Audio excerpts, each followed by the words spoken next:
Welcome, everybody. Welcome to the Ed Wood Summit podcast. So I have back with me today. I'm grateful that he's returned. He was one of the panelists on our very first Summit podcast back in January, Jim Pontolillo. And Jim, what we're going to talk about today is something rather astounding. He shot me an email late last week, late in the evening, with a rather astounding find that he made, which subsequently got my wheels turning about a number of related items that we're going to talk about today. I'm going to let him accomplish the reveal here because it was his discovery momentarily.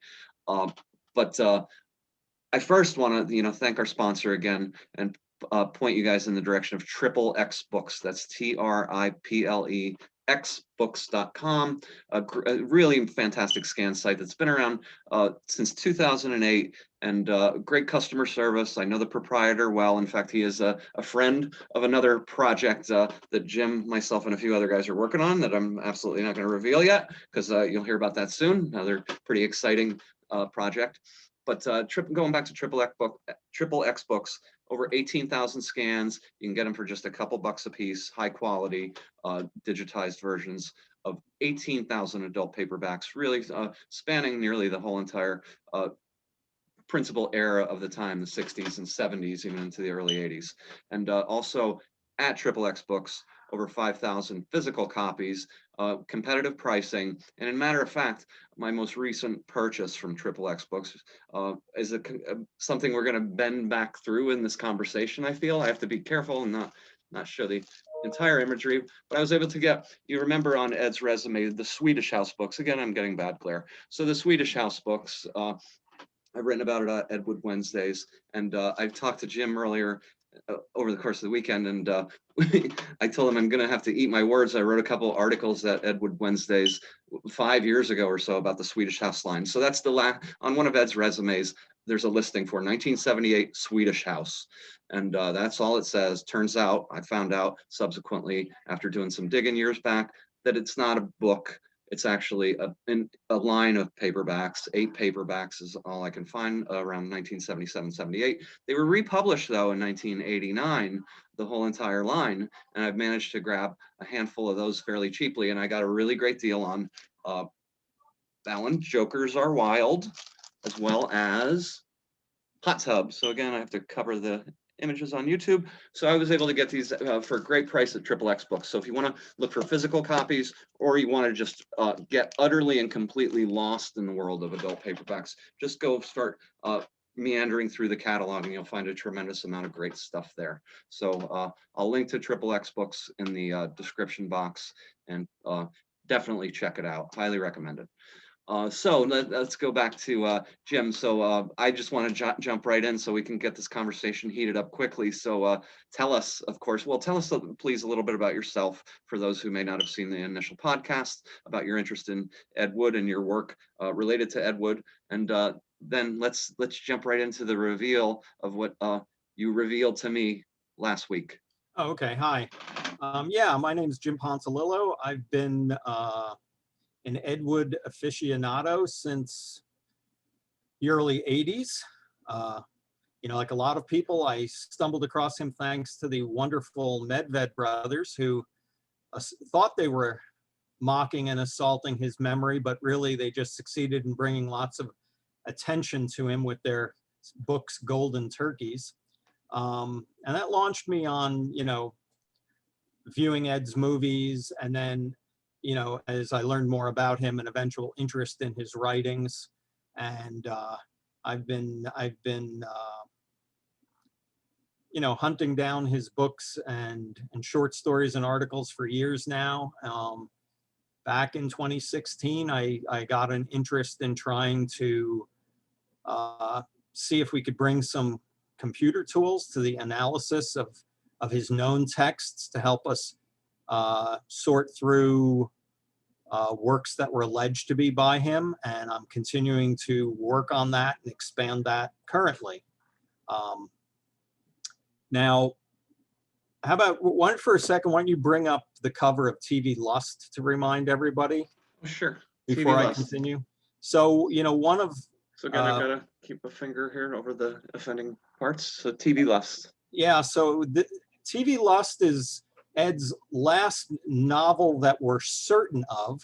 There are some that have been alleged to date after TV Lust. This was printed in 1977 by Eros Publishing under the pen name of Dick Trent, certainly a known Ed Wood pseudonym. And if you've ever read the text, it just screams with all of Eddie's interests and obsessions. Anyway, aside from the text, the book has photos of a drag queen, transsexual, call her what you will, of the time period. Clearly it was as is not uncommon with some of these books, they're photos from a photo shoot that is unrelated to the plot and text of the book. They're sort of, put in there for the reader's delectation, and let's leave it at that. And just in the course of doing research on TV Lust, I just thought to myself, well, I wonder who this model is. When do these photos date from? So I started doing some research into other Eros publications and quickly realized they were coming out of that this original photo set came from a back issue of Female Mimics from 1975. In other words, 2 years before this novel was published. So, I'd only seen a smattering of female mimics at that point. And so over time, I pursued hunting down more copies to try to see a bigger run of the magazine and just nail down and make sure when the exact first appearance of this photo set was. In the course of doing some work on that this last few weeks, I realized that from 1985 to now, Female Mimics at one point in its history was renamed Female Mimics International, and the renumbering of the magazines started. Anyway, what I discovered was that 1985, 1986, over an 11 issue span of Female Mimics from issue number 27 through 37, they reprinted the entire text of TV Lust, one chapter per issue, and they renamed it TV Confessions. They left out the photos, they renamed it TV Confessions. They did not give an author byline. Other than that, the text, aside from a few typos, was unaltered and reproduced in full. And yeah, so that was sort of a very interesting to stumble on that. Now of course, publishers like Eros not only recycled photos, but they would recycle text also. So it was just sort of it was an interesting discovery to find, 8 years after the fact, them recycling another one of Eddie's texts. Initially, when I first ran across it I ran across the middle of it. I think it was around chapter 3 or 4. And when I first started reading the text, I had this eureka moment, briefly thinking that I had found some previously undiscovered Ed. But as I read more of the chapter, I got this sinking feeling that it just seemed familiar for some reason. And I immediately went to 2 of his novels, one of which was TV Lust, and saw right away that, oh no, I haven't discovered anything new, unfortunately. But well, it astounded me when you shared that with me again. This is nearly a decade after Ed passed, and yeah, Eros Goldstripe was commonly throughout over the course of decades, its publisher, Leonard Bertman, very notorious for actually recycling a lot of their material. Many magazines, Eros Goldstripe magazines through the 70s, are reprinting tons of photographs from magazine shoots of publications from the 60s. In fact, the later Female Mimics International magazines very often reprint whole entire articles from the initial run of female mimics back in Mhm. 1963, 64-ish time frame. Interestingly enough, for those of you who maybe are avid Edward Wednesdays readers, I put up an article a number of years ago about Carlson Wade, a gentleman who sometimes was believed to be Ed, and sort of debunked that and talked about who Carlson Wade really was. But he did write for female mimics, and it's in fact one of the reasons people attributed Ed uh, as the writer for things in female mimics back in 1963, 64 timeframe. It turns out that wasn't true. Carlson Wade's a real guy, and not a pseudonym. And so I found it absolutely, it floored me. Here we are, literally 25 years later in the same magazine. There really is Ed showing up. And so were you actively looking, Jim? Were you actively looking for Ed Wood, or you're just kind of paging through and it sort of jumped out at you? Well, yeah, I was, I did, anytime I got one of these issues of female mimics, generally what I would do would be a quick breeze through, actually looking for, uh, I should have said at the beginning, when the photo set from TV Lust, when I had my initial foray into female mimics and found the original photo set back in 1975, that model was credited variably from different issues as either Dean or Dina Noel.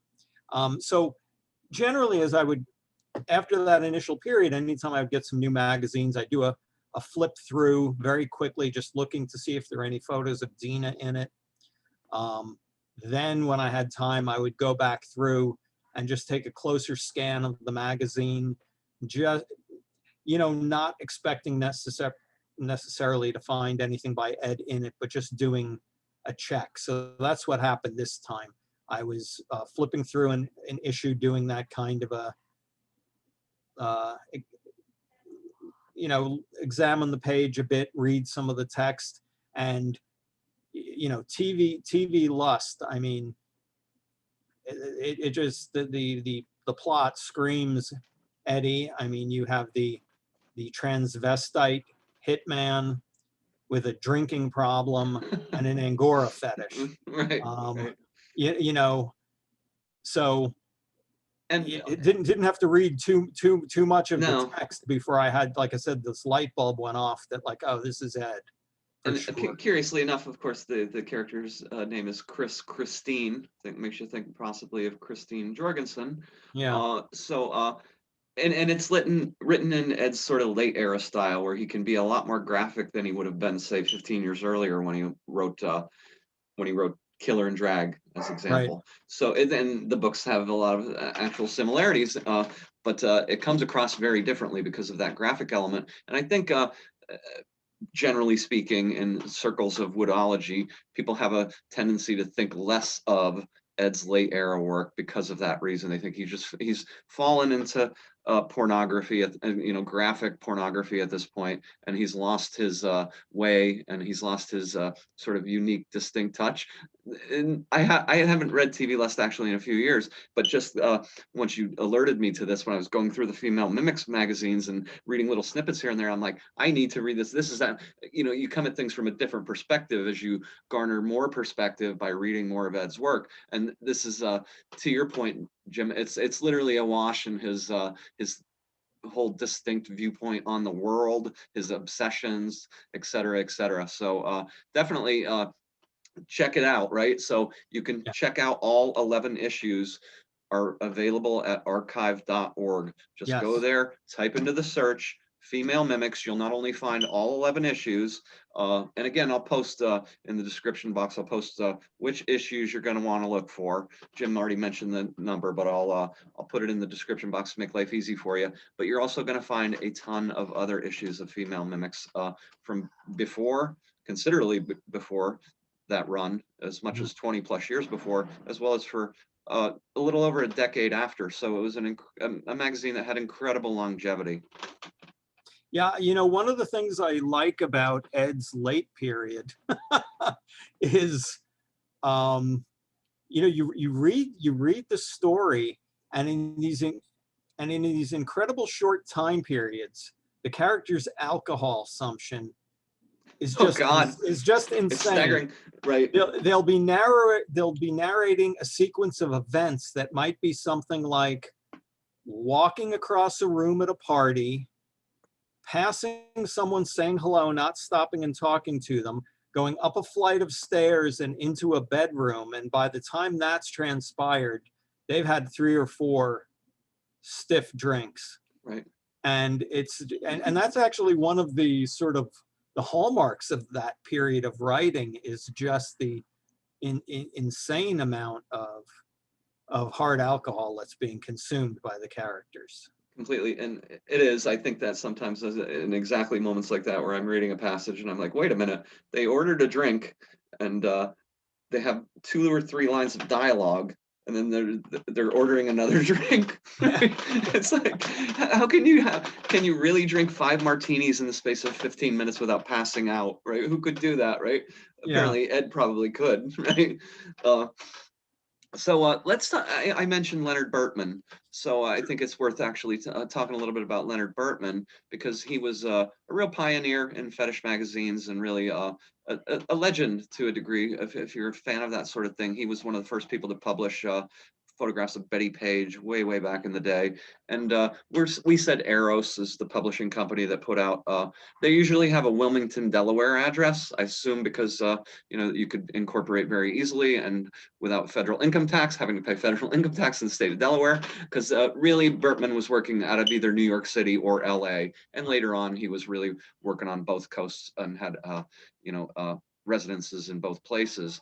But different distributors he worked with through the years. So actually, Female Mimics International, by 1986, 1985, 86, by the time they published TV Confessions, they're being distributed by a huge West Coast distributor called MagCorp, who distributed tons and tons of magazines. Different distributors through the years published magazines that were really created by Leonard Bertman. There's a beautiful article about Leonard Bertman and about his wife, Jutka Goes, at the Rialto Report from a few years ago. And at the time she was still living. I didn't know this until I read it, and it kind of floored me, but Jim, you came across certainly plenty of Jennifer Jordan magazines, right? Yes. Fetish magazines from the 1970s. And Jennifer Jordan was actually a woman named Jutka Goes, who was Leonard Bertman's last wife. Yeah, and of course it has to be said that Bertman, in his magazines appeared under a bunch of different publishing names. They were all a series of related companies, whether it's Eros or Jennifer Jordan or Maverick. And there's another one that's escaping me right now, but Female Mimics appeared under about 4 different names that were all Bertman entities. Yeah. So wasn't one of them from the late 60s, which is a great title, Health Knowledge. Health Knowledge was one. Yeah. Right, from the late 60s. That was the other one. Titles, imprints like Bazaar, right? Another fetish magazine. So, so Bertman, definitely, I'll link to that. Well, Health Knowledge certainly can't be a pornographer. It's right, exactly. Health Knowledge, educational, of course, publishing. Exactly. Of course, those are the ploys that publishers unfortunately had to traffic in back in the day, because there was still a lot of obscenity busts happening. So, but we're talking Health Knowledge is right around 1967, give or take. But again, to your point, Jim, yeah, Bertman keeps morphing the titles and morphing the imprints, working with different distributors over time. Reputedly, and this is in the Rialto Report piece, by the early 70s, his distributor is a guy named Reuben Sturman. And Right. Sturman was a massive magazine distributor and really instrumental in the adult magazine world at the time. And reputedly, Sturman kind of pushed Bertman in a direction to get it more and more away from fetish and become more graphic and really in your face. So Female Mimics changes really dramatically once Sturman comes along. If you look at what you were saying, Jim, an issue from 1975, it's extraordinarily different from an issue from 1963 or 64, Yeah. where it was about the art of trying to perfect looking just like a woman. There was not a sexual component, at least explicit sexual component, but by the mid 1970s, it's explicitly sexual. Yeah, and by the end of its and by the end of its run, you've completely shifted away from the amateur cross dressers, quite frankly, of Yeah, the early years to what people would view as, professional she-males in porn, exactly. essentially by the last issues. Right, because by that point, Kim Christie is the editor of the magazine. Right. Kim Christie's also directing a lot of, at the time, again, take this word with a grain of salt because it seems a little antiquated to me in today's world, but she-male porn, right? So a lot of she-male porn. So to your point, yeah, Jim, these were professionals in the industry, and the magazine at that point was really promoting, almost entirely promotional in a lot of ways in terms of promoting the videos and promoting its own store of magazines, lots of advertisements for all their different fetish magazines and things of that nature. So it's curious that what do you think need they were fulfilling in terms of the audience to even publish TV Confessions? Would anybody have even read it? Obviously nobody noticed this until you noticed this last week. So how could it go for, 16, well, let's see, 37 Well, years, 35 years, right? well, that is always the question, right? It's like the old joke of, oh, I read Playboy for the stereo articles. Yeah. Yeah. Yeah. Does anyone read? Was anyone reading this stuff, Hmm. especially by that period, or were they just getting it to look at photographs? Right. Um, I would suspect there wasn't a lot of deep reading of it, Yeah. and as we discussed, there's even a nice little historical article on TG Forum that's about the battle for this magazine, where Yeah. there was this period where the transgender community in the 70s was essentially trying to shape the magazine to be about their community and, if you will, of service to their community. And instead it ended up going a very different, it ended up becoming a vehicle for um, sexual titillation. It went from being a magazine, if you will, by, for, and about cross-dressing men to being a magazine to titillate men who would, with Right. the cross-dressing and the illusion. So, uh, gone were the multi-page photo spreads about beauty pageants Right. and things like that. That Cotillions. Or, Yeah, and cotillions that the cotillions. transgender community was holding. All that Yeah. stuff fell by the wayside, and instead, you start getting these pictorials that are much more what you would expect to see in a Playboy or a Penthouse, except for the models. Right. Right. Yeah. Interesting. This will be irrelevant to the audience, so I'll just mention it to you since you mentioned it, and we'll follow up on this. But you had sent me that three-piece historical article from that forum about female mimics, a great piece, some inaccuracies in it to my mind, but a great piece overall. And there's a gentleman mentioned throughout who they talked to, obviously, in putting the history together. A gentleman, I'm actually not sure, Lee Brewster, I should say. I don't know that. I'm assuming it's a gentleman, but Now sadly now deceased trans woman, died very young, actually. okay, see, but what I found subsequently, Jim, was that Lee Brewster was not only distributing Eros Gold Stripe magazines and earlier health knowledge magazines and female mimics, but obviously had, distribution channels, I assume adult stores and things like that. But turns out also the proprietor of the Jewel Box Review, which again was another place where these balls and cotillions would quite Right. frequently happen. And he even published his own very crude, sort of almost homemade magazines, and that was fascinating to me. So I'll have to connect you to some of that because it was really So interesting. Lee Brewster was at the time most widely known as the proprietor of a store in New York City called Lee's Mardi Gras. And you will see that in magazines. You'll see Yeah, that in the transvestite magazines of the time period, right. or you'll even see LMG Incorporated in New York City. Hmm. That was a big, it was sort of like, for that time period, and everything cross-dressing and transvestites store, whether it was from magazines to books to clothing to whatever. It was sort of I think there was about a decade-long time period, is my impression, where it was sort of the center of that world in New York City. Mm-hmm.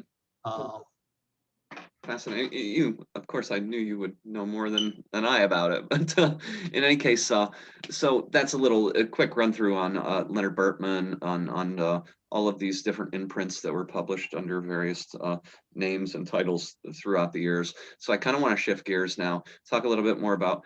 So we know now. Well, Ed shows up at. Let's just put it this way: Ed shows up at Eros Gold Stripe as early as 1974.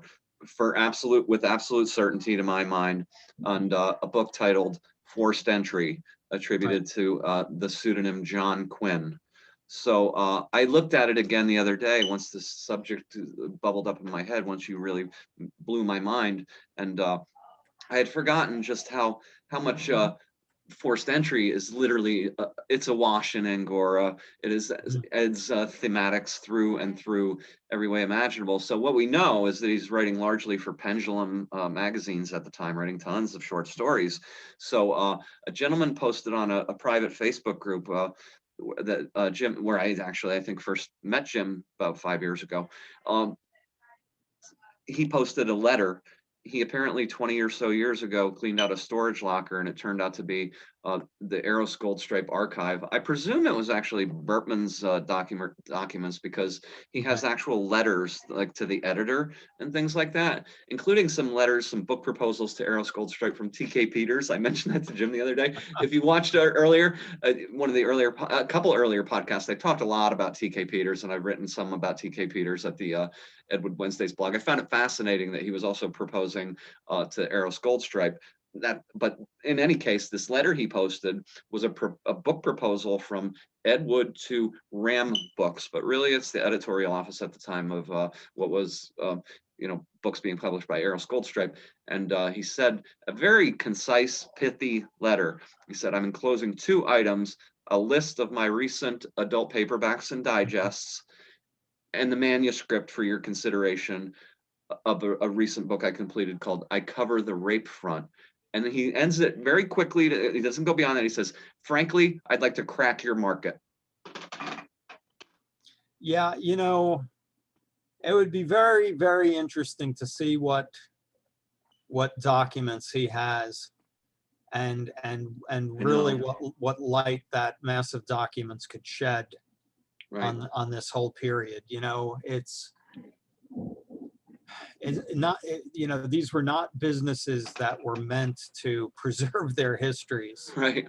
in any way. So it then becomes it's real sketchy archaeological work in a way to even recreate what, even something as simple you'd think as, well, what all did they publish? That's not an easy question to answer. That ends up being sort of a multi-year endeavor of just, my God, thank God for the internet. In the pre-internet era, forget it. Impossible, right? It would be utterly impossible to have found out, the amazing amount of material that's come to light about Ed Wood and about adult publishing generally over the course of the last couple of decades. You're right. It couldn't have happened back in the day without the technology of the internet, for sure. Yeah, this would all just be, and again, of course, well, probably a lot of people would argue isn't something that should be preserved. Right. Better left forgotten. It should have been better left forgotten. But here at the Edward Summit podcast, obviously, we're not going to forget. We're not going to allow people to forget. But the irony is that this stuff that is so poorly documented, we really don't know what the impact of it was. I mean, there was such a mass of it. I would suspect it had a much more significant impact than anyone would care to think. Sure. Of course. How it was, again, I talked about it on a previous podcast. My mother will hate me for bringing it up again, but I first found pornography, under dad's bed. I'm sure that's the most common story going, right? Not uncommon for kids growing up like I grew up in the 1970s. I was born in 1968. So it literally it changed the world. It changed society in so many ways when pornography even started to just sort of trickle into the mainstream. Of course, we're talking about a time when by late 1960s, early 1970s, it just literally explodes, and it explodes even into the mainstream, where then you have Johnny Carson making jokes about deep throat on the Tonight Show. Yeah. So it's pretty fascinating stuff, the whole larger history. Let's go back to John Quinn real quick. So John Quinn, about 5 or so years ago, somebody sent me a book by John Quinn called The Eyes Have It, and it's an Eros Goldstripe book, oddly enough, from 1974, and presumed by, there's been a couple different groups studying Ed Wood from what I've ascertained over the course of the last few years, over a long span of time. So there was a group of people who had a Yahoo Facebook group back in the day, very actively delving into all things related to Ed Wood, and they surmised that Ed Wood could have been the guy who wrote The Eyes Have It, and he sent me a copy of it. And again, I have to cover the image, but The Eyes Have It. This one you will have a hard time finding a copy of, but John Quinn, again, so 1974 Eros, just like Forced Entry. So the thing I thought I knew back in the day was that John Quinn was generally really Dennis Rodriguez, a writer, a fellow staff writer of Ed's, and a friend of Ed's. You'll hear, there's a number of comments from him about his relationship with Ed in Nightmare of Ecstasy. So Dennis Rodriguez, and it's in fact in Nightmare of Ecstasy, where I first clued in, where Rudolph Gray attributes the pseudonym John Quinn.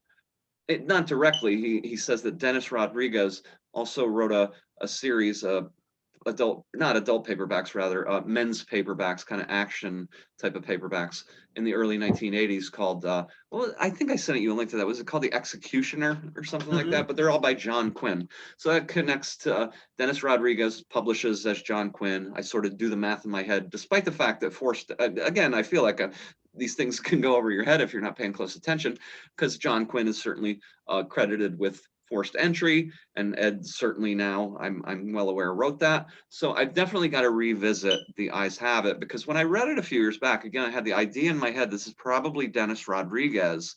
And so when I read it, even though these clues are literally jumping right in my face, it's about a adult paperback writer who's an alcoholic, and he's a peeping Tom, and he gets kind of he peeps on the wrong people, let's say that, and the turnabout happens where he becomes the rapee. The peeper goes to the rapee, but he enjoys it. He finds more sexual fulfillment in it than he ever possibly imagined. So it's the basic plot line. So obviously I've got to read that again. That sounds like, got a lot of potential as potentially being Ed Wood. It also speaks, Jim, to the fact that a lot of these guys shared pseudonyms, and maybe they didn't even share them. Maybe it was just the device of the publishers. Right. There was a lot of that.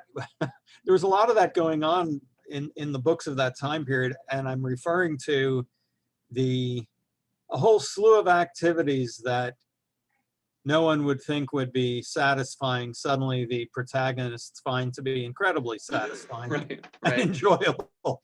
Right. Which for us to read nowadays is sometimes striking. Well, you'll have to see if you think that should be imaged for me to do an analysis on. For sure. Sure. Definitely, no doubt about it. Get that in the mix for comparison to some other things. Right, and that also leans me in the direction of, so this is John. Oh, again, I gotta be careful because there's nipples on the. Of course, you can't actually show females' nipples on YouTube. Not even cartoon ones. I know, right? So, The Eyes Have It. John Quinn, credited to John Quinn. So, and I assume John Quinn is. I did assume previously that he was largely Dennis Rodriguez, despite evidence that was staring me right in the face that Ed Wood almost pretty much certainly wrote Forced Entry as John Quinn, credited as John Quinn. So then you go to the Swedish House paperbacks, again, I'm getting glare on these things, and Yeah. I'll try to find a place, or Joe Blevins will help me out find a place where we can post better cover images so you can actually see the whole thing, as well as some of the pictures of Dina from TV Lust, and she's also the cover girl. I showed you the cover on TV Lust, so that's the same model throughout.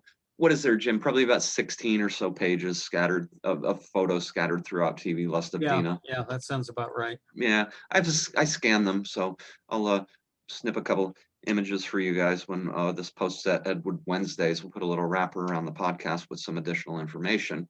But going back to Dennis Rodriguez, so Joker's Wild, a Swedish House paperback. I mentioned earlier, Swedish House on Ed's resume, not with a specific title. So what does that mean he actually wrote? So a couple of the books in the series, including Joker's Wild, are credited to Hudson Carr. In the early 1970s, and I put this up on Edward Wednesdays years ago, I found copyright records that explicitly said Dennis Rodriguez, pseudonym Hudson Carr, of 3 or 4 paperbacks. So again, I make the assumption, well, that's the same guy. Who he had to be the one who wrote Joker's Wild. But I think, and this is where I came into I'm gonna have to eat my words, because I think, was it Joker's Wild that you were looking at over the weekend when you mentioned Well, to me? shoot. I know we're dealing with so many.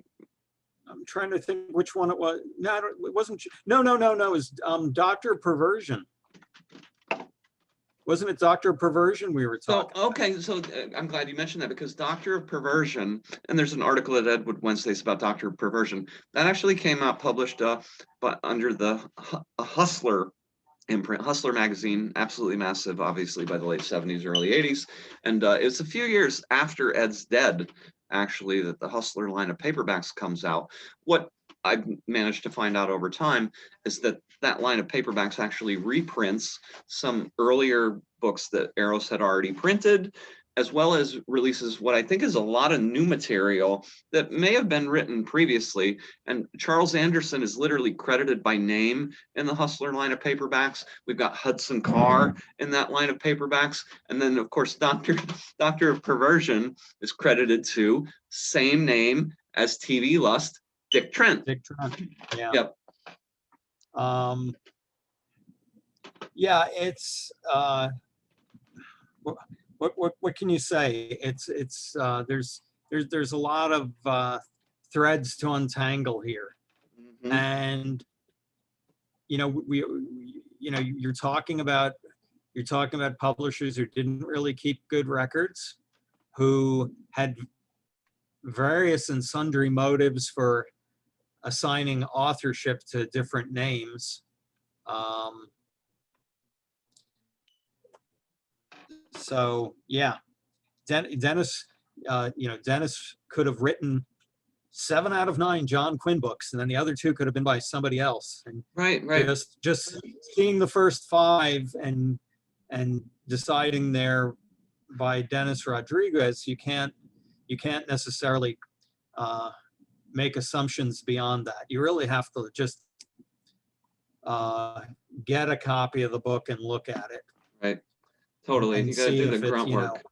And of course, your textual analysis is key to giving casting it in an objective light, because it's easy to make a quick snap judgment.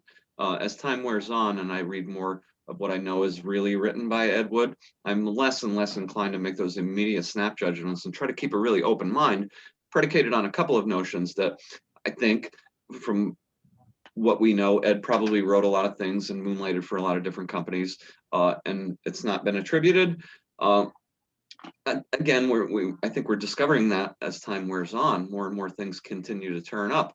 I think over the course of the weekend, I was on this topic, and I shared with Jim, I was looking at an Eros Gold Stripe magazine from an issue of Female Mimics, actually, from I think the winter issue, 1975-76 winter issue. So again, we know Ed by this point has written Death of a Transvestite Hooker for Eros Gold Stripe. He's written Forced Entry for Eros Gold Stripe.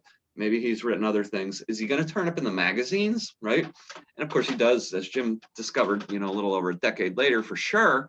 But I'm looking at this issue, and there's a short story that's not credited to anybody, and it's called "A Maid is Made," M-A-I-D-M-A-D-E. A Maid is Mhm. Made, and I read it, and I'm like, it's jumping in right in my face. Like, this sounds so. In fact, I'm gonna, because again, we don't know for sure that Ed Wood wrote "A Maid Right. is Made," but we know he's in the right place at the time, and it could be him. So I'll let you guys evaluate it. I'll post this at Ed Wood Wednesdays alongside this podcast, so you can read "A Maid is Made." It also, that issue is available at the Internet Archive at archive.org. So just how much material could there be out there beyond what we know or we think we know, Jim? Do you have a gut feeling on that? That It's a hard question, I know. that is a tough one. So far, as far as these analyses I've been doing, I've just been looking at novels or book length material. Let me put it that way. Yeah. Haven't even delved into the short stories yet, which is going to be a very different. I mean, with the book length, that's that's a whole bunch of space where Ed got to express himself. Yeah. And his, for lack of a better word, let's just say for his personality to come out, right? Mm-hmm. And that's things that now we can latch onto and see. With these shorter works like the short stories, I think, like I said, haven't delved into any of them yet. I've got to start doing some analyses of them and see, or do any patterns jump out. But those could be a lot more difficult to really make a call on, Right. Because you're looking at a short article. It may be, I think when you certainly subject matter wise, you look at his short stories and they can be all over the map, subject matter wise. So,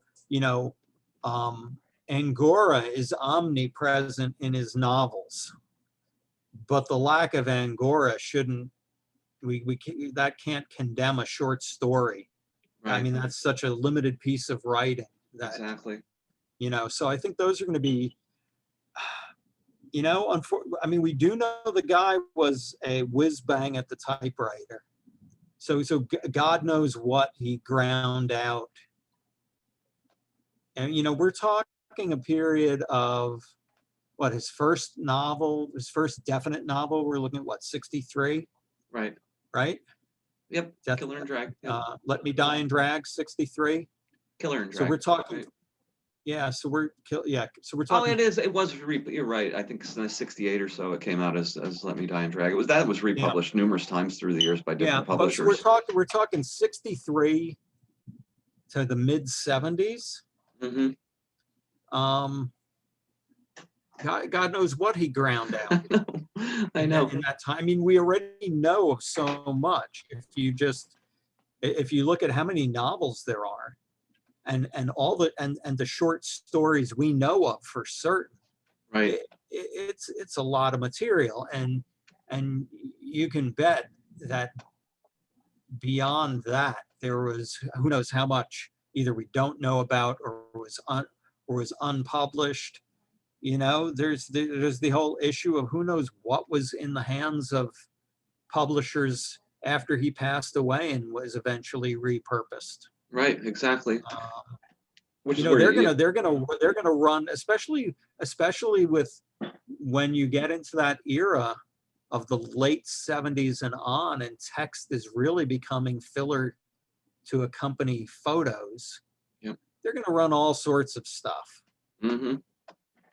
Whatever's at hand. And certainly I have experience with small press publishers, and I know all about having to, the things you decide you can live with and run to meet a deadline that you really would rather not. But I apologize, everybody, if You know, we're getting a your little bit of choice. on. Looks like you've frozen up. Yeah, on one end here, we're getting a little lag. So, oh, it's actually me. I apologize, Jim. It's telling me my internet connection is Yeah, no, I wasn't sure unstable. because All right. I've got a, there you go. You're back. Okay. Sorry about that, Got a everybody. heck of a, I've got a heck of a lightning storm going on here. So I wasn't sure where, Yeah. I Generally, guess we'll see I guess we'll see yeah, the audience will obviously see the result of what ultimately transpires here. But I generally I have a yeah. really good internet connection, really high speed internet connection. But I've got a really weak connection right now. I assume it's it's the bandwidth hour, right? It's 6:30 p.m. where I'm Yeah, at, yeah, that's right? true. Right. We should be doing these at 3 in the morning. Right. So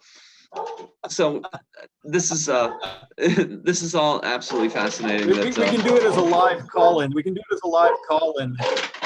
We'd get interest. Maybe we'd have an. Actually, I love that idea. You just gave me an idea that I'm going to run with. We're going to do. I meant it. You do that at 3 in the morning, and then you really see who calls in at 3 in the morning. For sure. I'm totally I'm following your lead on this one. 3 a.m. live Edwood Summit podcast, a call-in show. I think yeah, it might be really fascinating. I've thought about maybe doing a live episode just for proverbial shits and giggles, but that's even better. It'll have to happen at 3 a.m. at 3 a.m.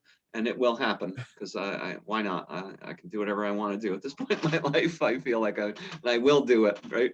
So what have we missed? I mean, we've really covered here in the space of not even an hour. We've covered a lot of ground related to Eros Goldstripe, branching off of your discovery of TV Confessions and Female Mimics from 1985-86, serialized. What have I missed?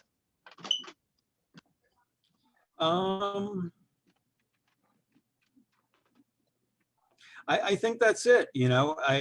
This just ends up being a salutary reminder to all of us that as we go through these magazines, we've got to keep our keep our focus for everything we see along the way, and not over. Obviously this has been overlooked until now. Who knows what else may be lurking out there as we go trolling, but as more materials become digitally available, and you're not having to drop dollars to get magazines. I think as things become more digitally available, who knows what else we might find lurking out there. It was very interesting to see at the Rialto Report website all the magazines they're making digitally available to preserve the history of the adult film industry, for example. Absolutely great. In fact, there's an issue there, and I'll have to link to it at some point in a separate piece where I talk more about that. But there's one issue there, and off the top of my head, I don't remember the title of the magazine, but it's interviews with female performers. It's got to be around 1971 or so, but nearly every performer who's featured throughout the magazine is a young lady who worked in what we know is an Ed Wood porn film. It's fascinating. Yeah. So go ahead. He got in at at the ground floor of that era. For sure, and he worked with so many. Yeah, and he worked with so many people who were really hugely prolific at the very beginning of the transition into hardcore pornography, and I think that's something that if you look at Tim Burton's Ed Wood, the little blurb at the end kind of tells you Ed Wood kind of devolved into the seedy world of pornography, and I totally understand why you could take that viewpoint, but you could amend that statement and say, and he became a pioneering force. Right? He really was so incredibly prolific. Again, I'm the guy who's going to take ownership of that statement because it sounds preposterous. But when you think about the amount of box cover summaries that he wrote, the amount of articles that he wrote, the amount of short stories that he wrote, the amount of paperbacks that he wrote, the level of his involvement in loops to an extent that we really, I don't think no, but the loop subtitles, et cetera, et cetera. Yeah, okay, so we think, yeah, he made Necromania and he made The Young Marrieds. Those are the couple of hardcore porn films that Ed made, and there's not really much beyond that. But there's so much material beyond that, and I hope folks who pay attention at Ed Wood Wednesdays keep an open mind to the possibility that there's a whole hell of a lot more out there. Life is full of gray zones. It's messy. It's full of contingencies. I find Ed's life interesting. His latter years, yeah, there's a bunch of, I think the most regrettable part of his latter years is the alcoholism. Right. It was self-destructive and shortened his life. The pornography business, I mean, that is what it is. I mean, compared to he was in the, I mean, for people, I realize, the Tim Burton movie, there's various reasons why they don't want to touch on that part of his life. Right. Compared to today, he was in the Babes in the Woods era of pornography. When you look at what we've got going on now. Oh, sure. So I wonder. Yeah, I know there are some people who find this part of his right, unpleasant, sordid. They don't really want to think about it. So yeah, knowing a lot of the same sort of folks that in Ed Woodology, there's definitely a rather entrenched viewpoint that at a certain cutoff point, that's all awful and it's unsavory, and we shouldn't really delve into it. There's the canonical Ed Wood, right? There's Plan 9, and there's things of that nature. So right. I think, and I respect that viewpoint entirely, by the way, but obviously have decided to fall headlong into all the murky details of the last decade or so, last 15 years or so of his life.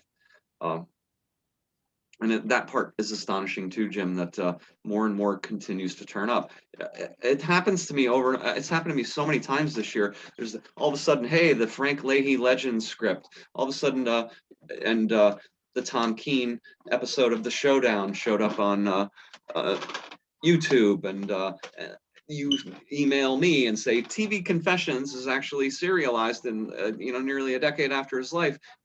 It's a serialized version of TV Lust, and it just keeps happening on, I don't want to say a daily basis, but there's also a project that obviously you, myself, and a couple other guys are working on that I referenced earlier, where we're digging hard. I'm not going to say anything more specifically than that. We're digging hard on the premise that we may be onto something to find even more work that is utterly and completely unknown generally, even though, again, there's been these Ed Wood groups through the years who have studied this stuff persistently, and that's where we get, in some cases, in this case on this project, where we got some of the clues to follow up on this. But the thing I appreciate most about your viewpoint on it, because it's my viewpoint as well, is why the fuck do you want to hoard it?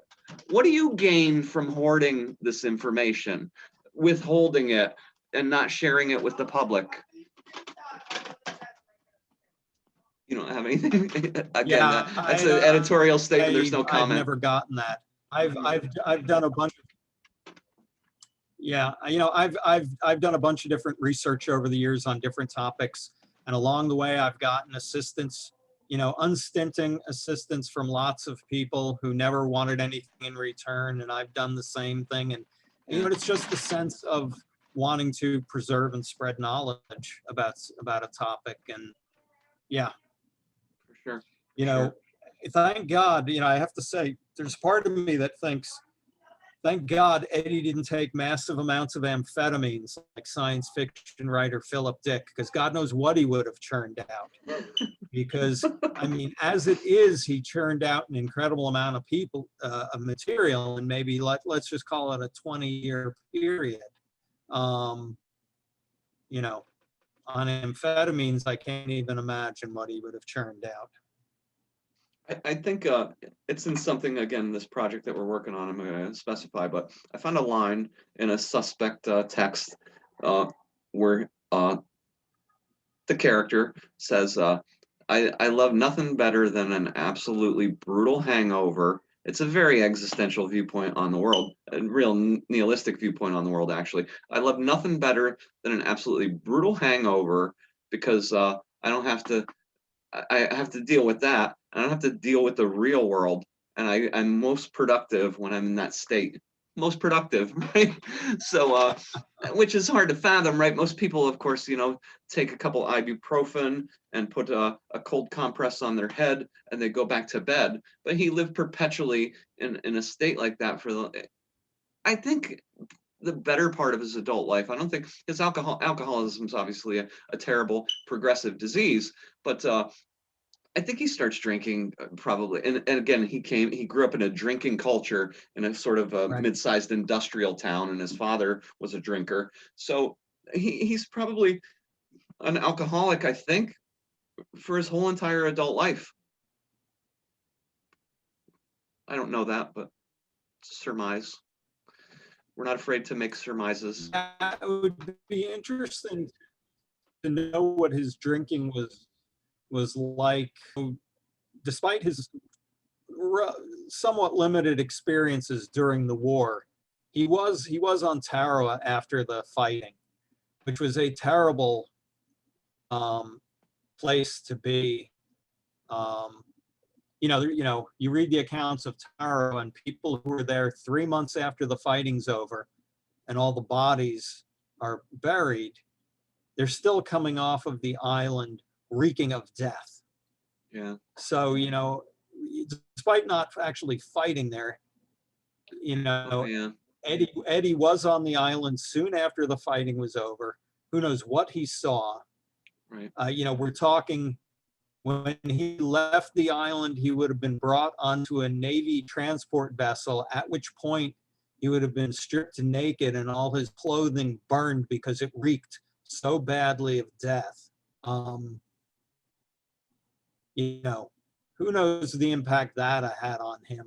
Sure. And his drinking, if it started then, if it was out of the experiences of the war. True. Of course, cleaning up dead bodies, right? How could you even process that, right? And so many people had to, uh, additional to him, I'm sure, and it couldn't be easy. I have nightmares, right? I have very quaint nightmares in comparison, right? I have nightmares about my asshole coworkers. I don't have nightmare. I didn't experience anything that profoundly disturbing, uh, fortunately, in my life. But I think this is actually a good place to start wrapping it up, Jim, because you're referencing. Sure. I don't think we've mentioned it yet, and it need be said. Jim's author of The Unknown War of Edward D. Wood Jr., an absolutely stellar book. I've plugged it often at Edward Wednesdays and even in the podcast, and I will continue doing so. But what you've got there is Ed's entire military record with copious and brilliant interpretation and annotation by Jim. So if you don't have that book and you're even a little bit more than a casual Ed Wood fan, you absolutely need to get that book because it will change your viewpoint without doubt on what we know about Ed Wood and his war record, which there's it's myth busting in the best sense of the word. Yeah, I didn't mean that segue as a shameless plugger. I would have had the book here to hold up. Just want to make that clear.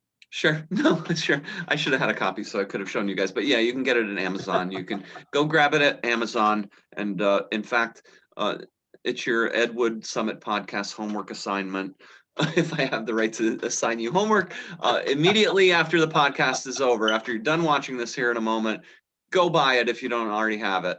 And Jim will be back, obviously, at the Summit podcast here, the project I mentioned. We're going to be really starting to share some of the details around that in the very near future at the podcast. And there's much more to come on that score with, again, a few other friends of ours. We're delving into something that I think you're going to find really, really fascinating. I hope you found this fascinating, and I hope you found it beneficial. As always, well, let me give you last words, Jim. I don't want to cut it short before anything you wanted to say additional. Nope, nope, that's good. That's good. I think we All right, cool. covered everything. We did. We covered a lot of ground, a lot for you guys to process. So do the research, enjoy it.